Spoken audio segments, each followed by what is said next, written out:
Salut, je suis Sean Curtis alias Vulcain et vous êtes sur Terra Adventum. Aujourd'hui, 4e vidéo d'espèces de naturalistes. Après les kangourous, le baobab et le panda géant, ce n'est pas une espèce animale ou végétale qu'on va voir, mais bien plusieurs espèces végétales qui ont tous un rapport avec Philibert Commerson. La vidéo se découpe en 4 parties. La première sur qui est Philibert Commerson, la deuxième sur le bougainvillier, la troisième sur l'arbre du voyageur et la quatrième sur l'hortensia. Allez, générique. Une espèce, un naturaliste, une espèce de naturaliste. Philibert Commerson est né en 1727 dans l'actuel département de l'Ain. Élève studieux, il obtient son diplôme de médecine en 1754 de la faculté de Montpellier. Mais son diplôme ne lui sert pas, car il n'exerce pas. Il préfère se consacrer à sa plus grande passion, la botanique. Il vagabonde dans divers lieux en France et à l'étranger dans le seul but d'herboriser le maximum de plantes. La Suisse, les Cévennes, la Savoie, etc. À 30 ans, il dépend toujours financièrement de ses parents. Mais ses talents de naturalisme se fait de plus en plus connaître et il est chargé de quelques missions pour de grands naturalistes. C'est le cas lorsqu'il a pour mission de décrire les espèces marines, végétales et animales de la Méditerranée pour le grand Carl von Linné. Il pourrait pas se calmer de travailler et se reposer un peu? Ou vraiment de gagner de l'argent, vraiment?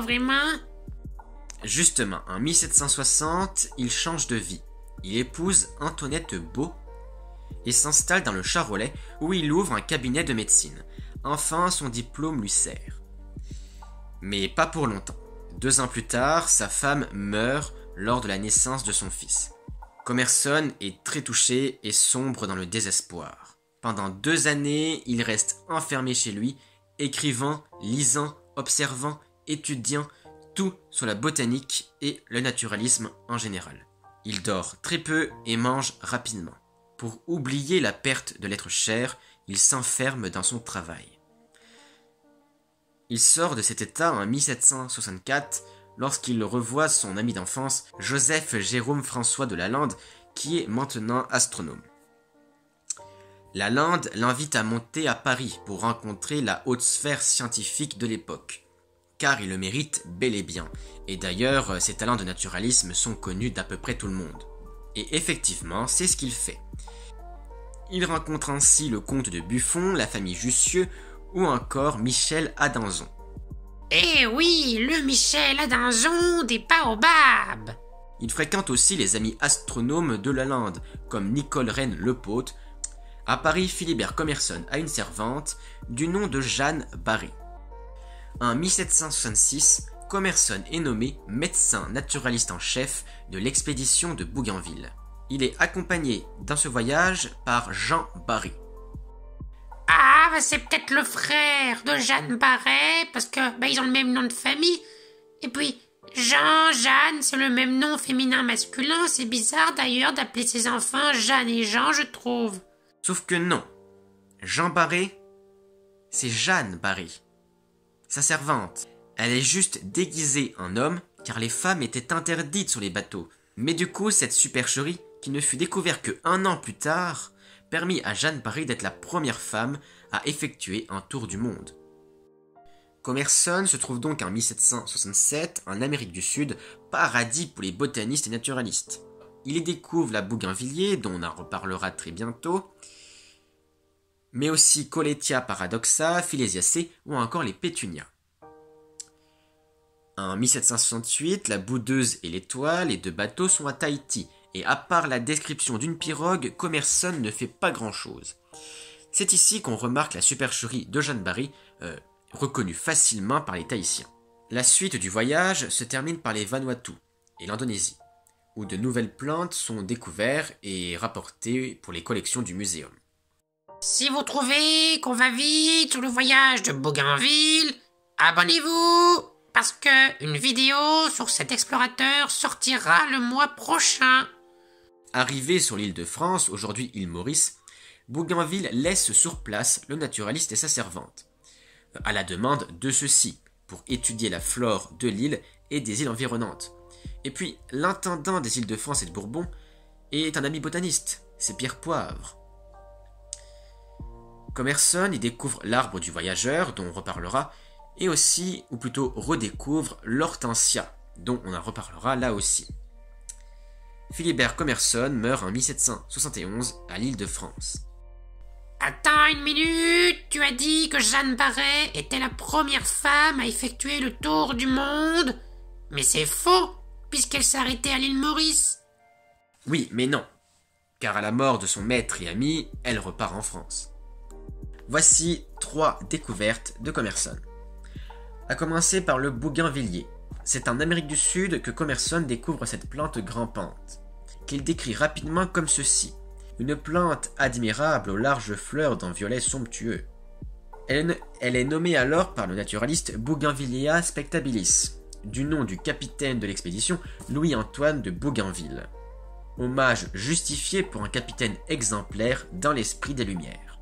La bougainvillier appartient bien sûr au règne des plantes, mais plus précisément à la division des gyngiospermes, la classe des dicotylédones, l'ordre des Caryophyllales, qui comprend entre autres le cactus, et la famille des Nyctaginacées, qui comprend principalement que le bougainvillier. Elle se présente en arbuste épineux grimpant. Ses fleurs sont blanches et non violettes. Ce sont les bractées qui sont violettes. Les bractées sont l'organe de la plante qui protège la fleur. Oui, tout à fait. C'est comme les artichauts. Le cœur, c'est la fleur, enfin le réceptacle floral, et les feuilles autour, ce sont les bractées. Il est vrai qu'on peut confondre. D'ailleurs, dans ma jeunesse, j'ai souvent confondu. Mais t'es qui, toi? moi, je suis Monsieur Éléphant, source de savoir. Eh oh, c'est moi la mascotte ici, non mais... Stop, s'il vous plaît. Voilà. Je sais plus où j'en étais maintenant. Bon, le bougainvillier est très utilisé aujourd'hui comme plante ornementale. Peut-être en avez-vous chez vous. Voyons maintenant l'arbre du voyageur. Commerson le découvre à Madagascar, un autre paradis pour les naturalistes. Voilà à quoi il ressemble. Composé de vastes feuilles en éventail. Waouh, c'est quoi cet arbre? Il est à la fois trop beau et trop bizarre. Le naturaliste le baptise d'Alembertia uranoscopa, du nom un hommage au mathématicien Jean Leron d'Alembert. Mais ce nom ne sera pas retenu. Son nom d'arbre du voyageur serait tiré d'une croyance promulguée par Commerson, comme quoi les feuilles retiennent l'eau en leur base, et il suffirait aux voyageurs de passage de récolter cette eau pour la boire.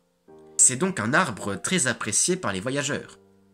Sauf qu'il est très peu probable que quelqu'un l'ait déjà fait, car l'eau est infectée d'insectes en décomposition, impropres à la consommation, et puis l'arbre du voyageur pousse en milieu humide, région où l'eau ne manque pas. D'un point de vue plus botanique, l'arbre du voyageur est une plante angiosperme, bien sûr, de la classe des monocotylédones, de l'ordre des Inguibérales, le même ordre que les bananiers, le curcuma, le gingembre. Il appartient à la famille des Strelitziniaceae, comme l'oiseau du paradis. Son nom scientifique est Ravenala madagascariensis, d'où son autre nom de Ravenal. Ce n'est pas vraiment un arbre car il possède un stipe, un faux-tronc, comme les palmiers. La taille du faux-tronc peut atteindre les 10 mètres, tout comme les feuilles. La longueur totale de l'arbre peut donc atteindre les 20 mètres. Les fleurs sont blanches et dépassent les 15 cm. La pollinisation se fait par les chauves-souris. Le fruit est constitué de capsules marron enfermant des graines noires enveloppées de la fibre bleue. C'est un emblème de Madagascar, même si on le trouve dans plusieurs régions tropicaux. Voyons maintenant une espèce de plante bien plus commune et connue en France, l'hortensia. Cette plante n'a pas été découverte par Commerson, mais sans doute par Engelbert Kempfer au XVIIe siècle. Et c'est le botaniste Jean-Frédéric Gronovius qui crée le genre Hydrangea, le genre de l'hortensia. Et c'est bel et bien Commerson qui lui donna son nom d'hortensia. Il découvre cette plante et la nomme Peotia colestinia, en hommage à Madame Lepaute, Peotia pour Lepaute et Colestinia pour l'astronomie, la profession de cette dame amie du naturaliste. Mais ce nom de Peotia a déjà été utilisé par lui-même pour une autre plante, un hommage à Jean-André Lepôte, le mari horloger. Alors il renomme la plante Hortensia, toujours un hommage à Madame Lepôte. N'importe quoi, elle s'appelle Nicole Reine Lepôte, aucun rapport avec Hortensia. Bonjour, je tiens à préciser que Hortus, en latin, veut dire jardin.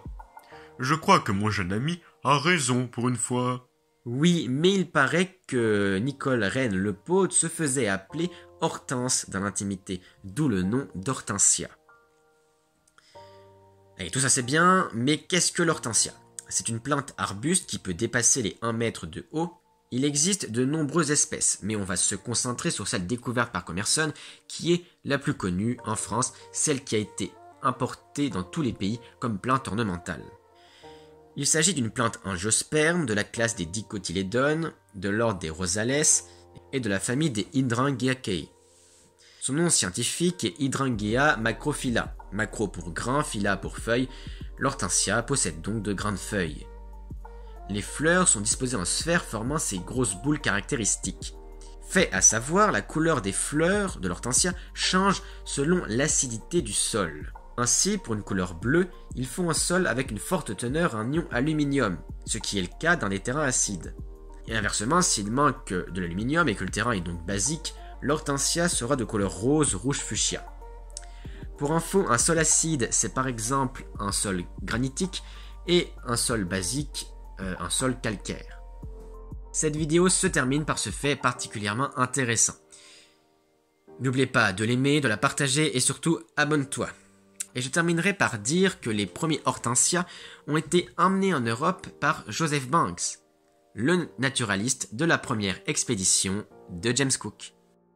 Et qui a découvert les kangourous ? Abonnez-vous, abonnez-vous, abonnez-vous.